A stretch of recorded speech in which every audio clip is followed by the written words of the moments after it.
It's not a weakness. It's not a condition that you have to manage.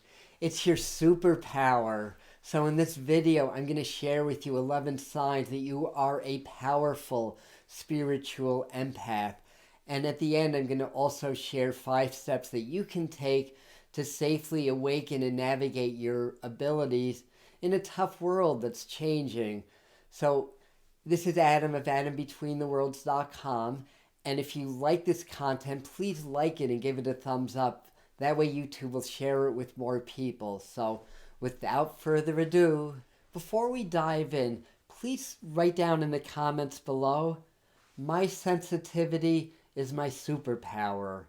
And yes, I know people on YouTube are always trying to get you to comment on their videos, but it also helps to reprogram your mind through the power of repetition.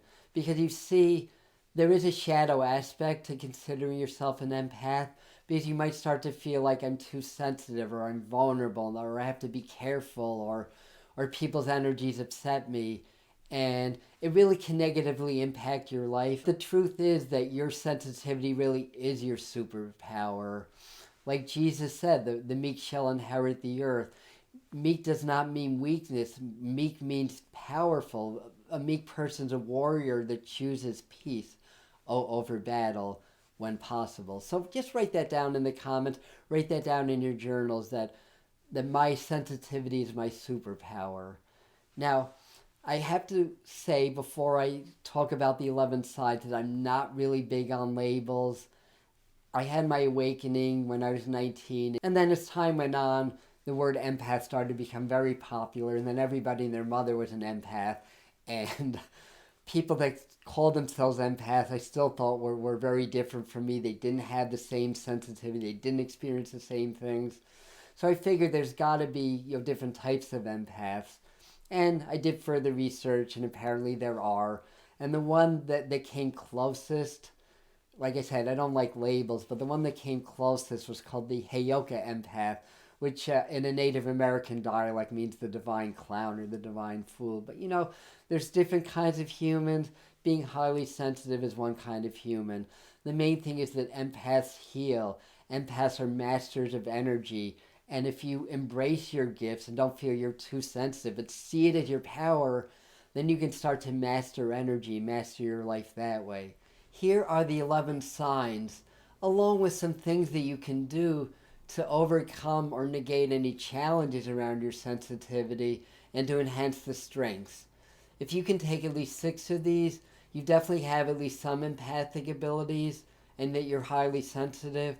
And if you can take at least 9, there's a good chance that you're on that very high level of being an empath and being a very powerful healer, warrior, and mystic.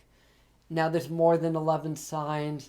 I can think of over 20. So if I missed any that you feel are important, please leave us a comment to share with the group. Sign number 1, what does empath mean? It means being very empathic. It means being very emotionally sensitive.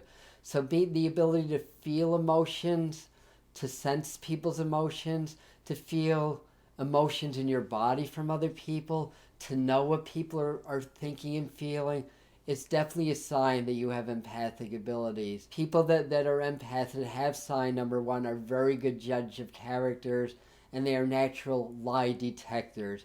It's like nobody can really tell me something that's not true without me feeling it. I feel it in my body, I have to say as well. So one thing that you can do, because your sensitivity is your strength, but it can be uncomfortable, practice grounding. Do a lot of grounding techniques, and I teach those in different videos. You can become a tree and root, so do that every day. That's going to help you to not be overwhelmed, but to embrace that gift.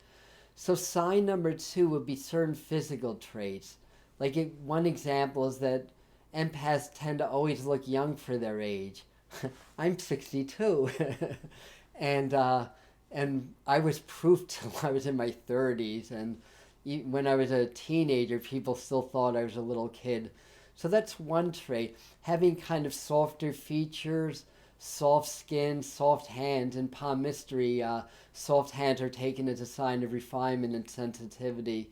So if you have those types of features that are a little bit more softer and more gentle, and you tend to be young for your age, there's a good chance that you are a very powerful empath.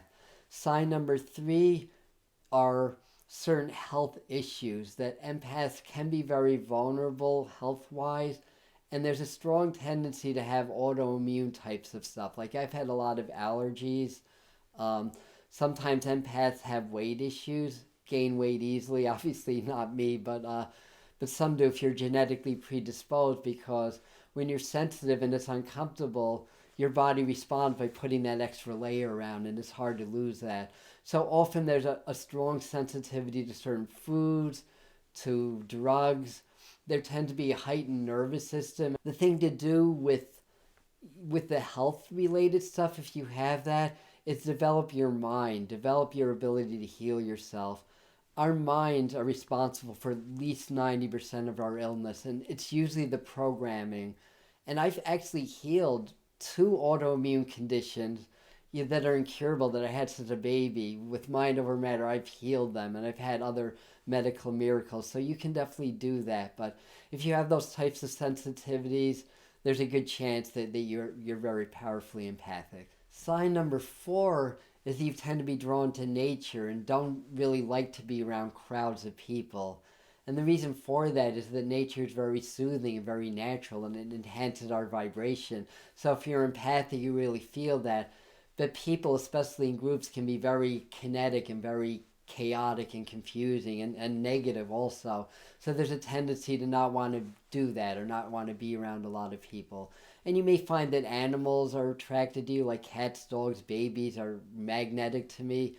And I've been meditating in the woods and have had fox come near me, and bear, and all kinds of stuff. So you have that kind of a connection to nature and tend to be uncomfortable around certain people. That is a sign also. And one of the things that you can do is you can meditate in nature. I like to work with trees and feel the energies of trees go through me. You can work on doing shielding and psychic self-defense and stuff like that. Not in a fear-based way, but you don't want to be overly influenced to the point where other people's energy starts to affect your energy field. So incorporating techniques like that can really help. And I do have a video on that on psychic self-defense. So sign number 5 is that you tend to avoid tension because you feel tension, and you tend not to speak up and tend to become a people pleaser. That's been a huge shadow in my life that I'm finally now really coming to terms with and overcoming now. So there's a tendency to have boundary issues. There's a tendency to let people walk all over you. And it's really because if somebody gets upset with us, we feel it, and I feel it in my body. And to me, it was easier to just let people have their way and violate my boundaries, and for me to say yes, yes, until it started to take a bigger and bigger toll on my health. In life, sometimes you have to create tensions. It's inevitable. So you may as well start doing that now. The 6th sign is having both a high degree of courage and a high degree of fear. People may not understand this one so much, but it's really about having warriorship. And a lot of empaths are drawn to things like martial arts and boxing and stuff like that, believe it or not. True empaths hate injustices. They tend to root for the underdog. They love their peace. They don't want to make waves or stir things up. But God forbid, if there's a battle that needs to be done, an empath's going to be right there, and it's going to be fierce. Work with presence, work with mindfulness. This will help to work through any of the fear aspects of your sensitivity. By the way, if you like this content and want to see more of it and join this community, please subscribe, hit the little bell, and then YouTube will notify you when I do free live events, as well as when we upload new videos. And be part of this community. We'd love to have you. So sign number 7 is that you're very psychic, just naturally speaking. And that could be mediumistic or telepathic or a whole host of psychic abilities. And a lot of empaths are drawn to spirituality. There can be a real draw to medical intuition, because a lot of times empaths can feel other people's symptoms, sometimes in their own bodies, which can be a little bit uncomfortable. So one of the things that you may want to do is learn how to navigate and turn your psychic abilities on and off. Because you don't want to visit a family member in a hospital, then walk by a room and go, oh my God, and then walk by another room, oh my God, my leg. You don't want that. You want to be sensitive but not overwhelmed by your sensitivity. So practice and develop your intuition and your grounding. So sign number 8 is that you like to make people laugh. Empaths are very often natural comedians because we like the feeling of other people's happiness and laughter. It kind of feels good in our bodies, right? The Heyoka, sacred clown, are natural comedians, so empaths are very often natural comedians. The 9th sign is that there's a strong draw to art and music, and you can really feel in your heart, your body, and your soul good art. And you can feel music inside of you. It really moves us if we're true empaths. I mean, everybody likes art and music, well, most people do anyway, but if you really feel a connection to it, and it doesn't necessarily mean that you have talent, just feeling a strong connection, then you probably have empathic abilities. Sign number 10 is that you tend to be very drawn to service and to healing. Empaths are healers, and empaths generally want to save the world, so professions like teaching and medicine and things that are helpful to society tend to be draws to naturally empathic people. So one of the things, because we are very giving by nature, one of the things that you might need to learn to balance that out is actually, being able to accept other people's kindness and to be able to take care of your needs before other people, because if you're not okay, how can you be of service to other people? So you have to take care of yourself first and foremost. Sign number 11 is that you change people's lives without even trying to do it. As an empath, you have such a powerful vibration, and you're a natural teacher and healer that in your company and presence, that people's lives change. And it got to the point in my life where I was starting a new friendship. I would tell people, I have to warn you that if we become friends, your life is going to change very quickly and very dramatically. Sometimes it's really good stuff. Sometimes it's really challenging stuff. It's whatever the person needs to grow. So if you find that people's lives change a lot when you befriend them or they befriend you, that could be a sign also that you're a very powerful empath.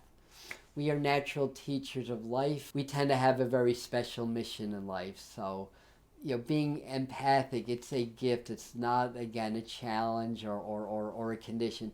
It's a gift. It means that you are a higher vibrational being. It means that you are here to teach. You are here to help humanity grow, and you're here to develop spiritually yourself. To conclude, I'm going to share with you 5 things that you can start to do to help to develop your natural abilities, as well as to stay in a safe and protective state of being while navigating this very difficult and challenging world that we live in. So number 1 is to meditate. I say this all the time. Meditation and the sister practice of that, which is presence or mindfulness, is so important on all levels of spirituality. Learn how to be present. Learn how to be in the moment. That's how you connect with your power. That is number 1. Number 2 is to maybe learn some breathing exercises and techniques. When we breathe, it's not only good for our health, but different breaths move energy through and around our body in different ways. Empaths are masters in moving energy. Develop your breathing, and your prowess as an energy healer and an energy mover is going to strengthen over time.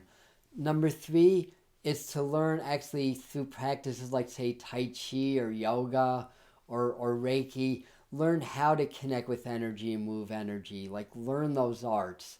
Number 4, which I talked about a few times, is grounding. We need to be grounded. The deeper our roots, the more solid and sturdy we'll be. And the 5th one is to do energetic shielding, when needed, and mirror techniques, because we don't want to absorb other people's energy. We want to feel them, but we don't want to be sponges or magnets for other people's negativity. So I have videos on all of these things. So I invite you to binge watch and to get all the information that we have here on this channel. And I thank you for watching, and namaste.